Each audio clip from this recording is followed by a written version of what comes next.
Hello everyone, Shinto Bean here playing some more Warhammer combat cards. This week we have two special campaigns. These are explorations. For the first one we're playing as Servants of the Emperor against 4 different factions: Chaos, Tyranids, Orcs, and Necrons. And the modifiers, we have even playing field, setting everything to the max level. We've got 400 deck points available, and the Aura of Rage increasing the melee attack of all deployed cards by a +5 at the beginning of each turn. The difficulty level is also quite high on this one, making it especially difficult for newer players who, although they will have access to the max level cards, they do not have enough cards in their collection to really build a deck that's strong enough to defeat some of these enemies. It's kind of hard to find a balance when deck building because there are a bunch of different things to take into account. First of all, the Warlord is locked as this one, the Red Might, which is a Knight Crusader. This thing is just massive. Its special rule decreases the damage taken by cards that cost 40 or more. So looking at this, you'd want to include lots of cards that cost 40 or more, right?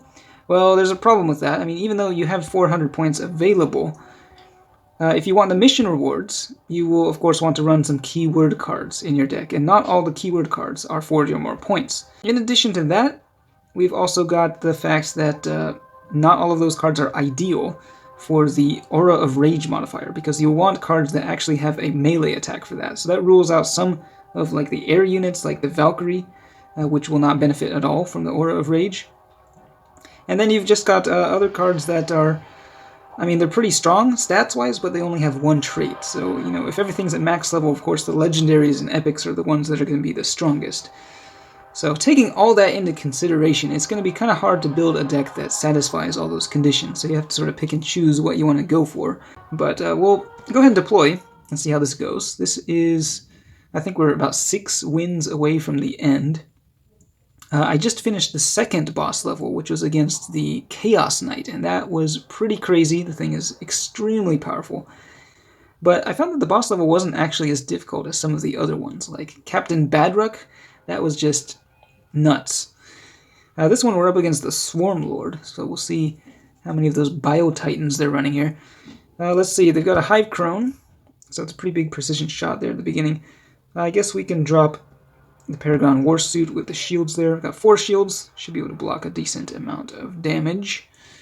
They will have some psychic attacks incoming, so I think we'll just drop the weak stuff here, beginning, and see how it goes. Pretty much everything I'm running is low initiative, so they are going to be taking the first turn, and they've got the Screamer Killer with Fear. Wow, that thing is massive. They are getting boosted by the Inspiring Presence, so I guess we'll just go like this and see how that goes. Are they going to start off with a psychic attack or go for something else? There's the precision shot. It gets entirely blocked by the shield. And there's the Furious Charge. Only 39 damage, so not that great. They are going for the ranged attack, so it's a pretty massive attack there. And none of these cards I have deployed are actually benefiting from the special rule, so they're not going to last very long at this rate. I do have a pretty decent counterattack from the Castellan Robot there. I feel like I don't actually want to attack, though, because the Screamer Killer is just going to kill Iron Hand Strachan. So, well, I forgot, they have a psychic. 100 damage on that thing. That's pretty crazy. Well, not looking so great. I guess we will go for an attack, then. And old Iron Hand Strachan is just going to get killed. Screamer Killer doesn't actually have that much health at the lower levels, but yeah, this one at max level, that's pretty nuts. Alright, and of course the Swarm Lord is going to be debuffing our attack at the end of each turn. I guess we'll maybe drop this guy down, and they may switch over to Psychic here at this point. They would be able to kill Iron Hand Strachan.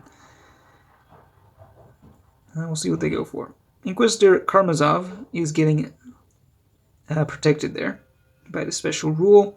So Strachan goes down, 65, reduced to 52 damage.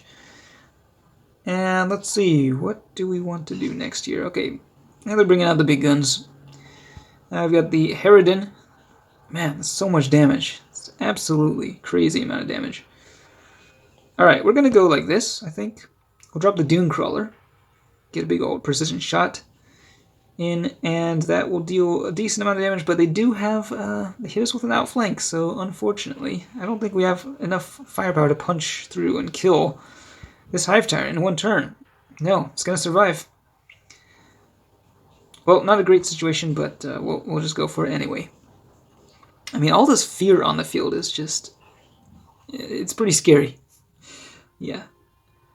It's going to be almost impossible to take down the Harridan. I mean, the thing is blocking what? Yeah, 50%. Here comes a big old Psychic attack. 249 Psychic from that Hive Tyrant. Got reduced a little bit from the Titanic Resilience. We could go for a melee, I suppose. Yeah, we'll just go melee here, I guess.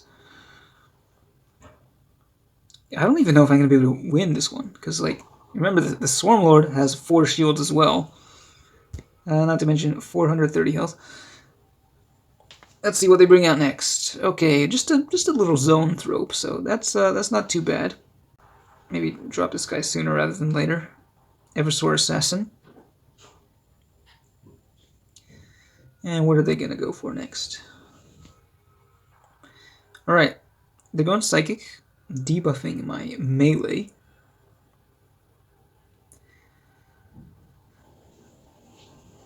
Alright, so what to do next? We'll go with, I think, let's see, wow, they're getting pretty big. I guess, yeah, we'll just go ranged here, I suppose. Gonna get hit by a little bit of a barrage from this Screamer Killer, but that will at least buff the Eversor Assassin a little bit. Getting our ranged attack debuff, so we could go melee next turn. Now, do I want to deploy the Warlord now? Oop, got a little glitch going on there. I think I do actually want to bring him out now. We'll see if this works out.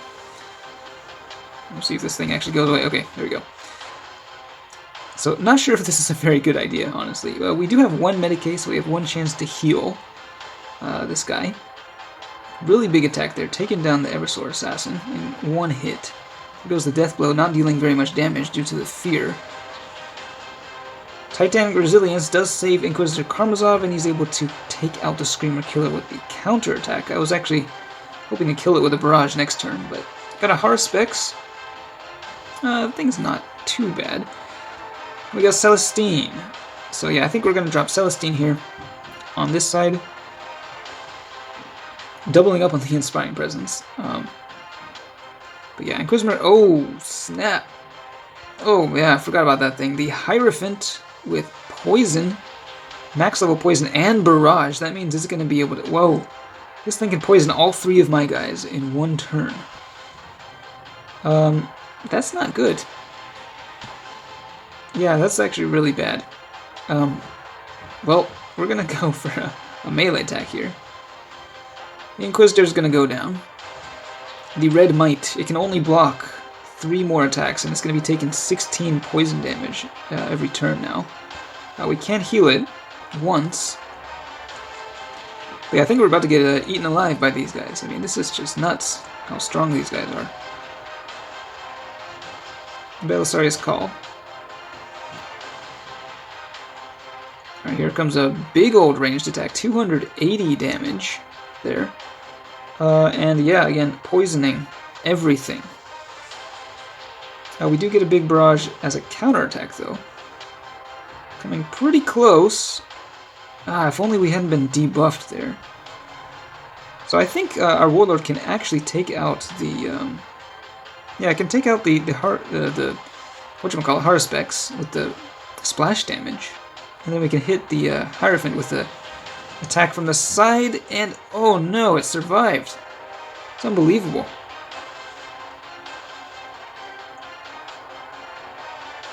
Yeah, I mean, if we had taken that out, maybe we would have stood a chance here, but this is not going to be great. And I think that's eating through the final shield on our Warlord. Meanwhile, their Swarm Lord is about to come down, able to block crazy amounts of damage. Now, with our next ranged attack, we could actually kill, I think, both of those bodyguards. But I just don't think we can deal enough damage to take out the Swarm Lord fast enough. Let's see how much, 160. Yeah, again, the damage is getting reduced a little bit, and big counterattack here, actually taking down all of... I forgot about that, yeah, the counterattack. Smack those 2 Bio-Titans. But, let's see, Swarmlord, he's got 3 shields. 3 shields on Swarmlord. We can go ranged. The enemy cannot retaliate against range, so... I think we may be able to pull this off, yet. Poison damage slowly working these guys down. Belisarius' Call is still healing, though. Yeah, I think we actually managed to pull this off. This was a pretty intense battle, but I was highly doubtful that we were going to win, but turns out the Warlord is actually incredibly strong. If you can deploy it a little bit early, I think I deployed it a little bit too early here, but wow, very close though. Actually, one more turn and we would have lost. I think this has happened a number of games where, you know, if the AI just had one more turn, we would have lost the battle. So that was a pretty tough one, but we did finally manage to win. Again, a lot of my bodyguards did almost nothing, so definitely not the best combination of units. But I am curious, you know, what other people are running, if you found the perfect combination of cards that combo with the Warlord, the modifiers, while also including keywords, is what I'm interested in. If anyone has found that, please let us know in the comments. But yeah, that's it for this one. Good luck with this campaign, and I will see you next time.